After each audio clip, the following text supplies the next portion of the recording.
السلام علیکم ورحمۃ اللہ وبرکاتہ۔ وعلیکم السلام ورحمۃ اللہ وبرکاتہ۔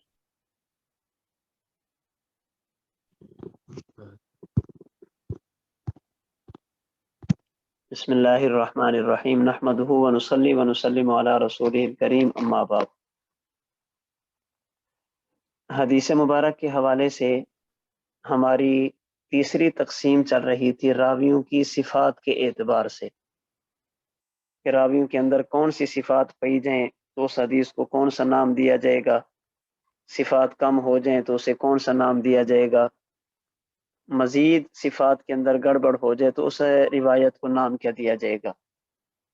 اس حوالے سے میرے خیال میں ہم نے 12 قسموں پر بات کر لی تھی، 12 قسمیں تعریفات وہ ہماری گزر چکی ہیں۔ نمبر 1 صحیح لذاتی ہی، نمبر 2 حسن لذاتی ہی، نمبر 3 ضعیف، نمبر 4 صحیح لغیری ہی، نمبر 5 حسن لغیری ہی، نمبر 6 موضوع، نمبر 7 متروک، نمبر 8 شاذ، نمبر 9 محفوظ، نمبر 10 منکر، نمبر 11 معروف اور نمبر 12 معلل۔ یہ 12 اقسام وہ ہیں جو قدر تفصیل کے ساتھ میں نے آپ کو سمجھانے کی کوشش کی ہیں۔ اس حوالے سے 13ویں قسم ہے مضطرب۔ حدیث مضطرب اس حدیث مبارک کو کہا جاتا ہے جس کی سند یا متن میں نقل کرنے والے افراد میں یا جو پیغام ہے رسول اللہ صلی اللہ علیہ وسلم کا، صحابی کا، تابعی کا، ان میں ایسا اختلاف ہو جائے کہ اس میں ترجیح یا تطبیق نہ ہو سکے۔ ترجیح کا معنی ہے ان میں سے ایک کو لے لیا جائے، دوسری کو چھوڑ دیا جائے، لینے کی کوئی نہ کوئی وجہ ہو، جسے ہم چھوڑ رہے ہیں اس کو چھوڑنے کی کوئی نہ کوئی وجہ ہو۔ اور تطبیق کا معنی ہوتا ہے ایسا مطلب بیان کرنا جس کی وجہ سے ظاہری طور پر نظر آنے والا اختلاف ختم ہو جائے۔ جو بظاہر باتیں آپس میں ٹکرا رہی تھی وہ ٹکراؤ ختم ہو جائے تو اسے تطبیق کہتے ہیں۔ حدیث مضطرب اس حدیث کو کہا جاتا ہے جس میں اختلاف تو ہو لیکن اختلاف ایسا ہو کہ اس میں ترجیح بھی نہیں ہو سکتی اور ان میں تطبیق بھی نہیں ہو سکتی، اسے مضطرب کہا جاتا ہے۔ نمبر 14 مقلوب۔ حدیث مقلوب اس حدیث مبارک کو کہا جاتا ہے جس کے اندر بھول کی وجہ سے سند یا متن میں تقدیم یا تاخیر ہو گئی ہو۔ سند کے اندر تقدیم و تاخیر ہو جائے یا متن میں تقدیم و تاخیر ہو جائے۔ تقدیم و تاخیر کا مطلب یہ ہے کہ جو لفظ پہلے ہونا چاہیے تھا اسے بعد میں لے گئے، اور جو بعد میں ہونا چاہیے تھا اسے پہلے لے گئے۔ یا بس اوقات یہ ہوتا ہے کہ ایک راوی کی جگہ دوسرا راوی ذکر کر دیا جاتا ہے۔ مثال کے طور پر ایک راوی ہیں، ان کا نام ہے کعب بن مالک، راوی کا نام کعب ہے، والد کا نام مالک ہے۔ کوئی بندہ بھول کر راوی کا نام مالک ذکر کر دیتا ہے اور والد کا نام کعب ذکر کر دیتا ہے، یعنی بیٹے کو باپ بنا دیا اور باپ کو بیٹا بنا دیا، اسے مقلوب کہتے ہیں۔ ایک راوی تھا مزاحم، ایک بندے نے اس مزاحم کی جگہ مراجم ذکر کر دیا، راوی ہی تبدیل کر دیا، اسے مقلوب کہتے ہیں۔ اور بس اوقات متن کے اندر بھی یہ ہو جاتا ہے، بھول کی وجہ سے جو پہلے والا لفظ ہے وہ بعد میں چلا جاتا ہے، جو بعد والا ہوتا ہے وہ پہلے آ جاتا ہے۔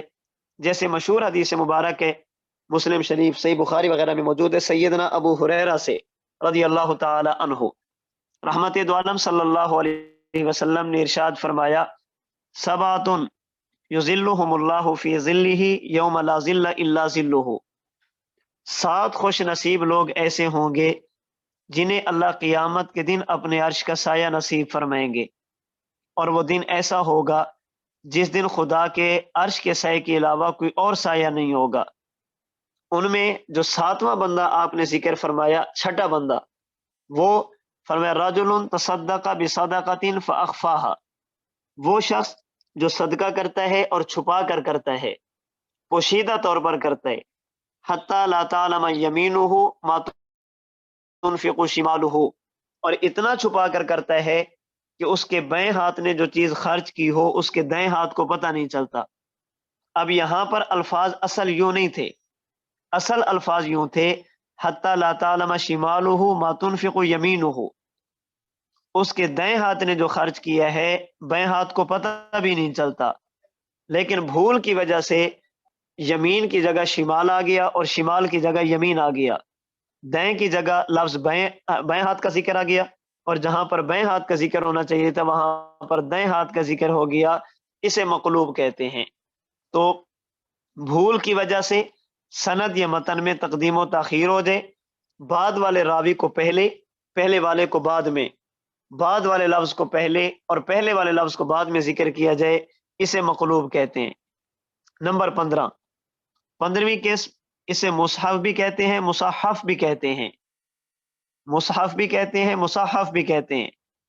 حدیث مصحف اس حدیث کو کہتے ہیں جس میں نقطوں، حرکتوں اور سکون کی تبدیلی کی وجہ سے تلفظ میں تبدیلی ہو جائے، اگرچہ اس کے لکھنے کی صورت برقرار رہے۔ ایک لفظ ہے اسے لکھا جاتا ہے، اب اس میں نقطے تبدیل ہو جائے تو پڑھنے کی حالت تبدیل ہو جائے گی، لکھا ویسے جائے گا جیسے اصل لفظ ہوتا ہے، لیکن نقطوں کے بدلنے کی وجہ سے، حرکات کے بدلنے کی وجہ سے، سکون کے بدلنے کی وجہ سے اس کا تلفظ بدل جاتا ہے۔ تلفظ کا معنی یہ ہے کہ جب اس کو پڑھا جاتا ہے تو پڑھنے کی صورت تبدیل ہو جاتی ہے۔ میں نے ابھی آپ کو مثال دی ہے، ایک راوی ہے مراجم، مراجم، ایک بندہ اس مراجم کو مزاحم کہہ دیتا ہے۔ اب دیکھیں جب لکھیں گے تو مراجم اور مزاحم دونوں کے لکھنے کی صورت ایک ہوگی، لیکن فرق کیا ہوگا؟ پہلی صورت میں جیم کے نیچے نقطہ ہے، اس سے پہلے را ہے، اور دوسری صورت میں جیم والا نقطہ زا کے اوپر آ گیا، اب را یہ زا بن گئی ہے اور جیم یہ ہا بن گئی ہے۔ مراجم، مزاحم، اسے کہتے ہیں مصحف۔ اب دیکھیں دونوں کے لکھنے کی صورت ایک ہے۔ اسی طرح ہمارے ہاں دو لفظ استعمال ہوتے ہیں، ایک لفظ دعا، ایک لفظ دغا۔ جیسے لفظ دعا لکھا جاتا ہے ویسے ہی لفظ دغا لکھا جاتا ہے، لیکن نقطے کے بدلنے کی وجہ سے تکلم، تلفظ اور بولنے کے اندر لفظ بدل جائے گا۔ ایک لفظ محرم، ایک لفظ مجرم، دونوں کے لکھنے کی صورت ایک ہے، میم ہا را میم، میم جیم را میم، لکھے دونوں ایک طرح سے جاتے ہیں، لیکن نقطہ لگا دیں گے تو مجرم بن جائے گا، نقطہ ہٹا دیں گے تو محرم بن جائے گا۔ ہم دعا لکھتے رہے، وہ دغا پڑھتے رہے، ایک ہی نقطے نے محرم سے مجرم کر دیا۔ یہ اسے مقلوب کہتے ہیں، مصحف کہتے ہیں کہ جس میں لکھنے کی صورت برقرار رہے، لیکن حرکت کے بدلنے کی وجہ سے، نقطے کے بدلنے کی وجہ سے، سکون کے بدلنے کی وجہ سے اس کا تلفظ بدل جائے، تکلم بدل جائے۔ اسی طرح اور بھی کئی ایک مثالیں ہیں۔ ہمارے ہاں جو مرکز کے محتمے میں استاد محترم حضرت مولانا خبیب احمد صاحب دامت برکاتہم العالیہ، جو حضرت استاد جی دامت برکاتہم العالیہ کے چھوٹے بھائی ہیں، تو ان کا نام خبیب ہے۔ بس اوقات لوگوں کو لکھنے میں تکلیف ہوتی ہے، بعض لوگ پوچھتے ہیں کہ خبیب کیسے لکھنا ہے، تو ہم ان کو سمجھانے کے لیے کہتے ہیں کہ آپ حبیب لکھ لیں۔ جب وہ حبیب لکھتے ہیں تو اب ہم کہتے ہیں کہ آپ ہا کے اوپر ایک نقطہ ڈال دیں تو یہ خبیب بن جائے گا۔ اب حبیب اور خبیب دونوں کے لکھنے کی صورت ایک ہے، لیکن نقطے کے بدلنے کی وجہ سے لفظ کا تکلم، تلفظ بدل جائے، اسے مصحف کہا جاتا ہے۔ نمبر 16، مدرج۔ حدیث مدرج اس حدیث مبارک کو کہا جاتا ہے، اس روایت کو کہا جاتا ہے جس میں کسی جگہ پر راوی اپنا کلام شامل کر دے اور پڑھنے والا اس کلام کو حدیث مبارک کا حصہ سمجھے۔ ایک راوی ہے، حدیث مبارک کی ابتدا میں، حدیث مبارک کے شروع میں کسی مقصد کے لیے ایک لفظ اپنی طرف سے ذکر کر دیتا ہے، ادراج، اس کا معنی ہوتا ہے داخل کرنا، شامل کرنا۔ اس نے حدیث مبارک کی ابتدا میں کوئی اپنی بات نقل کر دی، اب جب بندہ پڑھتا ہے تو وہ سمجھتے کہ یہ شاید ساری کی ساری بات اللہ کے نبی کی ہے صلی اللہ علیہ وسلم۔ بس اوقات ایک بندہ بات کرتا ہے، حدیث مبارک نقل کرتا ہے، چلتے چلتے درمیان حدیث میں کسی لفظ کا معنی بیان کر دیتا ہے، لفظ مشکل ہوتا ہے، غریب ہوتا ہے، پیچیدہ ہوتا ہے، کسی لفظ کا معنی بیان کر دیتا ہے، عام بندہ سمجھتا ہے کہ شاید یہ اللہ کے نبی کا فرمان ہے، حالانکہ وہ راوی کا ادراج ہوتا ہے، اس کا مقصد حدیث مبارک کی وضاحت ہوتی ہے، سمجھانا ہوتا ہے۔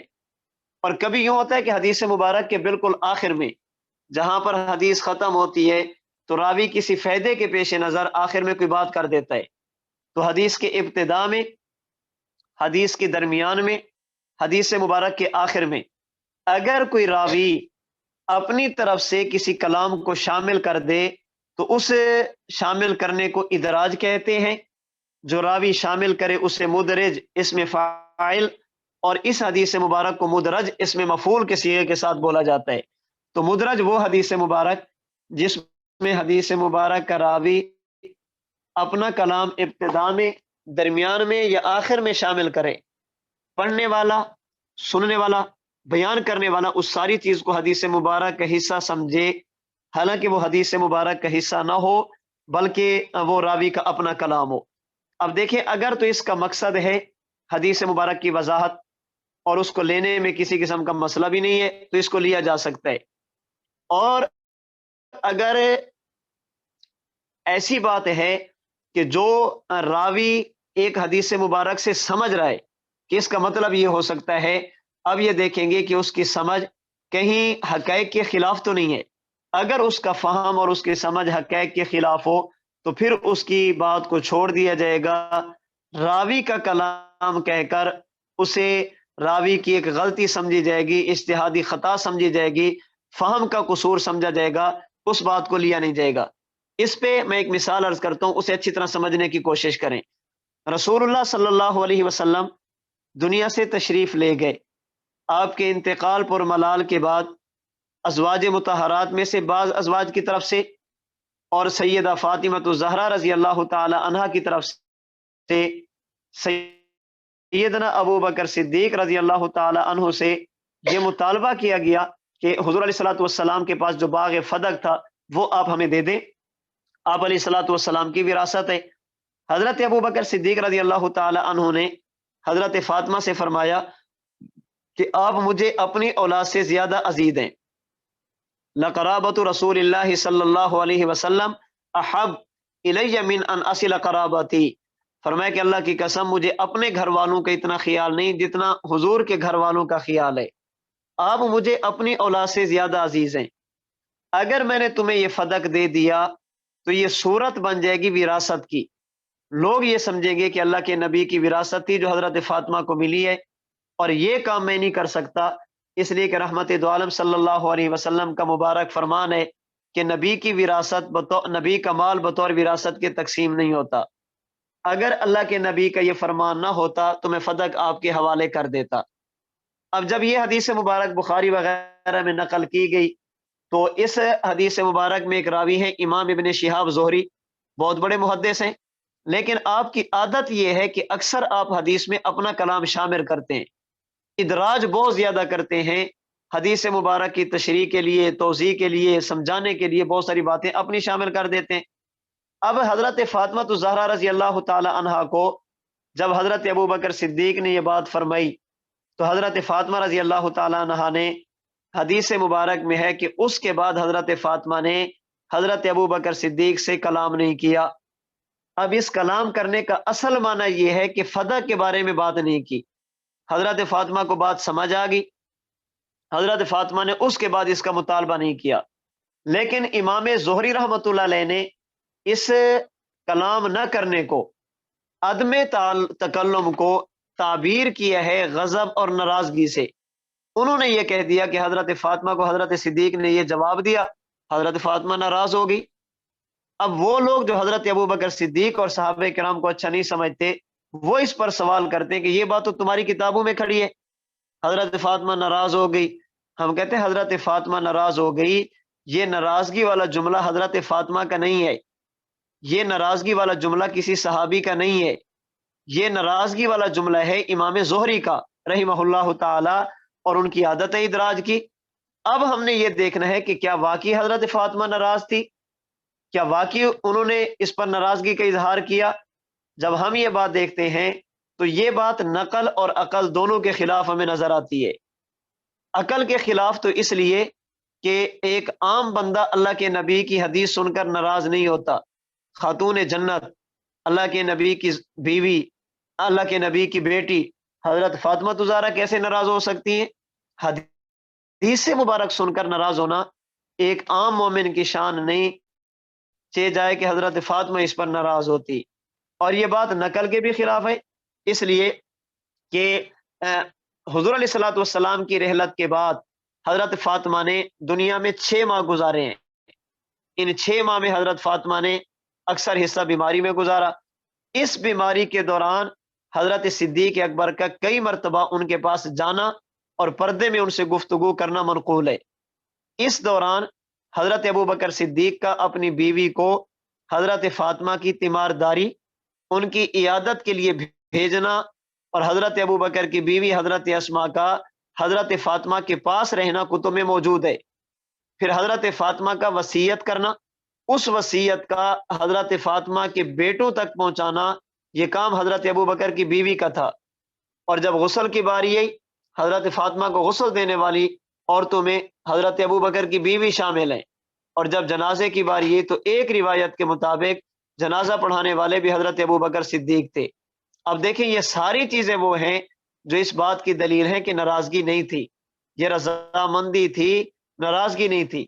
تو امام زہری رحمۃ اللہ علیہ نے عدم تکلم کو، کلام نہ کرنے کو تعبیر کر دیا ہے غضب سے، تعبیر کر دیا ہے ناراضگی سے، اور لوگ اسی کو لے کر بیٹھ گئے. ہم کہتے ہیں یہ راوی کا ادراج ہے، اور راوی کے ادراج کے لیے پہلے یہ دیکھا جاتا ہے کہ کیا وہ حقائق کے مطابق ہے یا راوی کا فہم ہے، ایک قسم کی اس نے بات نقل کر دی ہے. تو ہم سمجھتے ہیں کہ امام ابن شہاب زہری رحمۃ اللہ علیہ کے ادراج میں جیسے درست بات ہو سکتی ہے، غلطی کا امکان بھی موجود ہے. بشر تھے، عام آدمی تھے، صحابی نہیں ہے، صحابی سے غلطی کا امکان ہوتا ہے، یہ تو بعد کے بندے ہیں، ان سے بطری کے اولا غلطی کا امکان ہو سکتا ہے. تو یہ 16 قسمیں ہیں راویوں کی صفات کے اعتبار سے. ان میں سے 4 پر ہم نے آج بات کی ہے. مسترب، جس کے اندر ایسی گڑبڑ ہو جائے، تقدیم و تاخیر ہو جائے کہ ایسا اختلاف ہو جائے سند یا متن کے اندر جس میں ترجیح یا تطبیق نہ ہو سکے. مقلوب، جس کے اندر تقدیم و تاخیر ہو جائے. اور مصحف، جس میں الفاظ کو لکھا تو ایک طرح جائے لیکن نقطوں کے بدلنے کی وجہ سے اس کا تکلم بدل جائے. اور مدرج، جس میں راوی اپنا کلام شامل کرے اور پڑھنے والا یہ سمجھے کہ شاید حدیث مبارک ہے، اللہ کے نبی صلی اللہ علیہ وسلم کا یا صحابی رسول کا فرمان ہے. باقی ان روایات کا حکم کیا ہے؟ ان روایات کا حکم کیا ہے؟ مقلوب کے بارے میں پوچھ رہے ہیں. اگر یہ ہو جائے بھول کی وجہ سے تو لے لیں گے، بھول ہوگی یہ بتا دیں گے یہ ایسا ہو گیا ہے. اور اگر اس کا مقصد ہو دھوکہ دینا، جیسے کل میں نے معلل کے بارے میں بتایا تھا، تو پھر اس کو چھوڑ دیا جائے گا، اس لیے کہ اس کا مقصد ہی دھوکہ دینا ہے. اور اگر اس کا مقصد امتحان لینا ہو تو پھر اسی مجلس کے اندر اس کی وضاحت کر دی جائے تو ٹھیک ہے، وگرنہ بعد کے اندر وضاحت کرنا یہ بہت تھوڑی سی مشکل والی بات ہو جاتی ہے. اتنی بات پر آپ میں سے اگر کسی ساتھی نے کوئی بات کہنی ہو تو آپ فرما سکتے ہیں.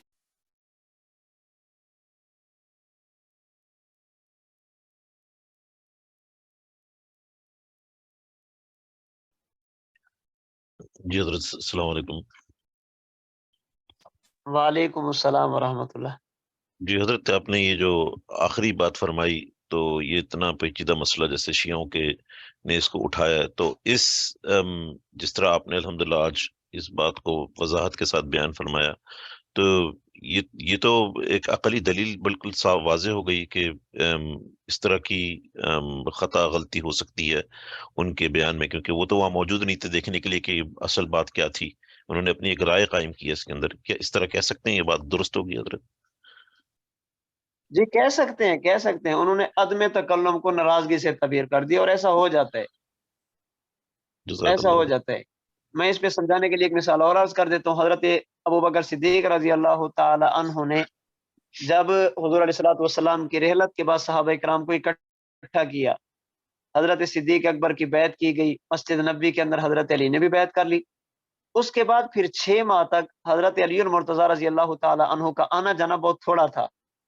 6 ماہ بعد حضرت فاطمہ کا انتقال ہوا تو اب بعض کتابوں میں ملتا ہے کہ حضرت علی نے فوراً بیعت نہیں کی بلکہ 6 ماہ بعد بیعت کی ہے.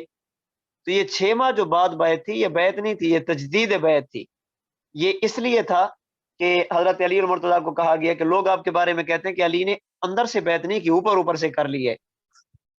فرمایا کہ یار میں تو اپنی گھر والوں کے پاس تھا، ان کی طبیعت کا مسئلہ تھا، میں تو اس لیے زیادہ ادھر توجہ نہیں دے سکا. تو 6 ماہ بعد جب حضرت فاطمہ کا انتقال ہوا تو حضرت علی المرتضیٰ نے پھر دوبارہ حضرت ابو بکر کے ہاتھ پر بیعت کی ہے. اب جنہوں نے یہ ساری صورتحال جن کے علم میں نہیں ہے انہوں نے اس کو تعبیر ہی سے کر دیا کہ حضرت ابو بکر صدیق کے ہاتھ پر بیعت علی المرتضیٰ نے 6 ماہ بعد کی ہے. حالانکہ 6 ماہ بعد یہ تجدید بیعت تھی، پہلی بیعت نہیں تھی. تو یہ غلط فہمی بعد والوں کو ہو جاتی ہے. بہت شکریہ حضرت. جی ہمار بھائی.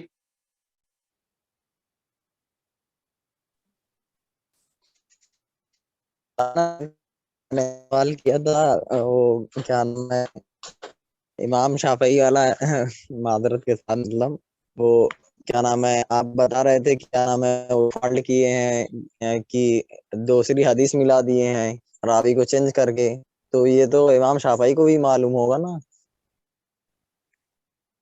کیا کیا ہے؟ مطلب وہ کیا نام ہے راوی کو چینج کر دیے، پورے حدیث دوسری لائے ہیں اور راوی کو پورا چینج کر کے دوسرے سے لیتے آئے ہیں. یہ تو میں نے جو غیر آپ مقلدوں کی بتا بات رہے کی تھے تھی. امام شافعی کی تو بات ہی بھائی جان، یہ تو میں نے غیر مقلدوں کی بات کی تھی کہ انہوں نے کیا ہے، امام شافعی کی تو بات نہیں کی. امام شافعی تو دوسری صدی ہجری میں ہے، غیر مقلد تو 19ویں صدی عیسوی میں پہنچے ہیں. نہیں یہ نہیں کام جو تو امام مطلب شافعی جو کی امام شافعی میں بھی ہے نا سینے پہ باندھنے والا وہ جو حدیث میں آیا تھا. کل میں نے گزارش کر دی تھی کہ جس حدیث کو ہم ضعیف سمجھ رہے ہیں کہ ہو سکتے امام شافعی کے یہاں صحیح ہو، اور جس کو جی جی ہم صحیح سمجھ رہے ہیں ہو سکتے امام شافعی کے یہاں ضعیف ہو، اس پر تو میں نے کل بات کر دی تھی. امام شافعی کے سینے پر ہاتھ باندھنے اور غیر مقدموں کے سینے پر ہاتھ باندھنے کا فرق پر تو کل میں نے بات کر دی تھی. ٹھیک. اور یہ جو آپ بتا رہے تھے کیا نام ہے حضرت فاطمہ کا وہ جنازہ ایک روایت کے مطابق حضرت ابو بکر صدیق نے پڑھا ہے، تو ہم نے پڑھا تھا کیا نام ہے 3 لوگ تھے، یہ حضرت علی، حضرت حسن حسین اور ایک حضرت ابو بکر. تو کیا ارے وہ ابو سر کیا یہ بھی ہے؟ دیکھیں میں نے ایک روایت بات کر دی صرف سمجھانے کے لیے. جب میں یہ کہہ رہا ہوں کہ ایک روایت کے مطابق اس کا معنی یہ کہ روایتیں اور بھی ہیں، اتنا تو آپ کو سمجھ آ جانی چاہیے. جب میں یہ کہہ رہا ہوں کہ ایک روایت کے مطابق حضرت صدیق نے جنازہ پڑھایا تو اس کا معنی یہ کہ روایتیں اور بھی موجود ہیں. جی جی وہ مطلب پوچھنا تھا ابو بکر یہ جو ابو ذر والی ہے یہ بھی روایت میں ہے یا نہیں، یہی پوچھنا تھا. اور میری جان بھائی جان کیوں نہیں سمجھ رہے؟ اب میں کہہ رہا ہوں کہ جب ایک میں نے کہہ دی اس کا معنی ہے کہ اور ہیں. آپ نے جتنی پڑھی ہے جتنی سنی ہے ساری ٹھیک ہیں. اب خوش ہو؟ ٹھیک. ہمار بھی مجھے نہیں سمجھ آتی جب میں کہہ رہا ہوں کہ میں نے کہہ دیا کہ اس ایک روایت کے مطابق اس کا معنی ہے کہ صرف یہ روایت نہیں ہے، روایتیں اور بھی موجود ہیں.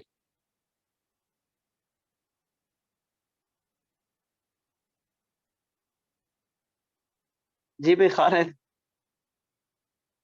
استاد جی یہ جو الفاظ استعمال کیے گئے ہیں کہ انہوں نے پھر کلام نہیں کیا اور جو ہے نا حضرت علی رضی اللہ عنہ بزی ہو گئے، مصروف ہو گئے، تو یہ ظاہر حالات آ جاتے ہیں اور پھر جو اس میں سے کینہ پرور ہوتے ہیں یا فتنہ پرور ہوتے ہیں وہ پھر ان سے دوسرے مطالب اپنی مقصد کے نکال کے امت کو فتنوں میں ڈال دیتے ہیں.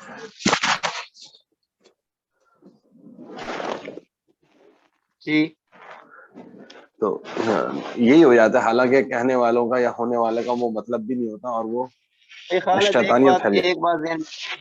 ایک بات ذہن میں رکھ لیں، اگر آپ نے دنیا میں ٹینشن فری زندگی گزارنی ہے، جو بندہ آپ کا مخالف ہے نا آپ نے صحیح بات کرنی ہے، اس نے صحیح بات کا بھی مطلب غلط نکالنا ہے. ہاں جو صحیح. بندہ آپ کا حامی ہے، آپ سے پیار کرتا ہے، آپ غلط بات کریں گے وہ غلط بات کا بھی صحیح مطلب بیان کرے گا. صحیح.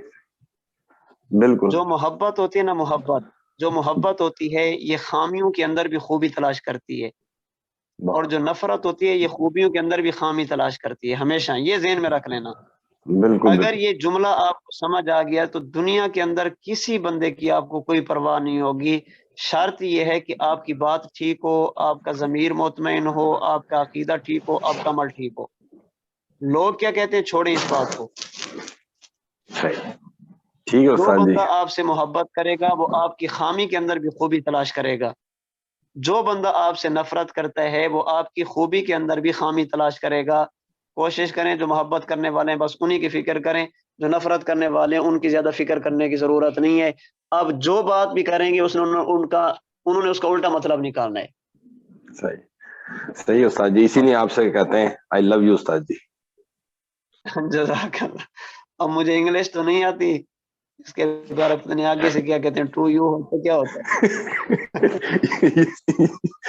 You to. می ٹو کہیں امین گے اللہ آپ. صاحب اس کو کیا کہتے ہیں پھر؟ امین اللہ صاحب اس کو کیا کہیں گے آپ؟ جی love you too too too too. استاد جی بڑا سادہ سا اس کا جواب ہے. اگر کسی نے آپ کو آئی لو یو کہا ہے تو آپ بھی اس کو آئی لو یو ہی کہہ دیں. اتنی مشکل میں جانے کی ضرورت کیا ہے؟ ٹھیک ہے جی، ٹھیک ہے. یہ اس کے اوپر جب آپ آئی لو جزاک یو کے جواب میں آئی لو یو کہیں گے نا تو یہ تطبیق ہو جائے گی اس کے اوپر. صحیح ہے. ٹھیک ہے. جزاک اللہ. جزاک اللہ. جزاک اللہ. بارک اللہ فیک استاد جی جی، بارک اللہ. بھائی انعام اللہ صاحب فرمائیں آپ. السلام علیکم استاد جی. معذرت چاہتا ہوں سبق سے ہٹ کر وعلیکم ایک سوال السلام ہے. ورحمۃ. استاد جی آپ کل فرما رہے تھے جی کہ آپ کھیلوں میں بھی حصہ لیتے ہیں. کیا معذرت چاہتا ہوں کہ آپ کی ٹیم نے جیت لیا ہے؟ سوال نہیں، ہم تو آج ہار کے بیٹھے ہیں. دو کھیلیں ہم نے کھیلی ہیں. دو کھیلیں کھیلی ہیں، ایک ٹیم کی تھی، ایک میرے اکیلے کی تھی. ٹیم میں جو تھی والی بال وہ ہم ہار گئے ہیں، اور ایک تھا دوڑ کا مقابلہ وہ میں جیت کے بیٹھا ہوں. دوڑنے کا بڑا. اللہ مبارک. استاد جی آپ کا تو وزن ہی نہیں ہے، آپ نے تو جیتنا ہے. دوڑ میں کہتا ہوں کوئی آ جائے، دوڑنے کے لیے میں تیار ہوں، بھاگنے میں کوئی مسئلہ نہیں ہے. مبارکباد قبول ہو. جزاک اللہ. جزاک اللہ. ویڈیو تصویریں تو آ رہی ہیں ہماری، تو ہر چیز میڈیا پہ ہوتی ہے. جی آ رہی ہے استاد جی. استاد جی نے بھیجا ہے مجھے. بس بھی خالد ہے. اب یہ میڈیا ہم چل رہے ہیں نا، 100 بندہ ہوتا ہے، 99 کہتے ہیں ماشاء اللہ استاد جی بہت زبردست بہت اچھا. ایک بندہ کہتے ہیں یہ کیا تم نے تماشا بنا رکھا ہے. تو ہم 99 کو چھوڑ دیتے ہیں، ایک کو لے کے بیٹھے ہیں، اوہ یہ کیا ہو گیا ہے. ہماری عادت یہ ہے کہ جو 99 ہے ماشاء اللہ کہنے والے، بس یار یہ خوش ہے نا اپنے خوش ہو جائیں، باقی کو خوش ہوتے ہو نہیں ہوتا نا، جو اس نے جہاں جانا ہے جائے. بالکل استاد جی، بات بہت چلیں اچھی لگی. حضرت مفتی شبیر صاحب تشریف لا چکے ہیں، جو سبق شروع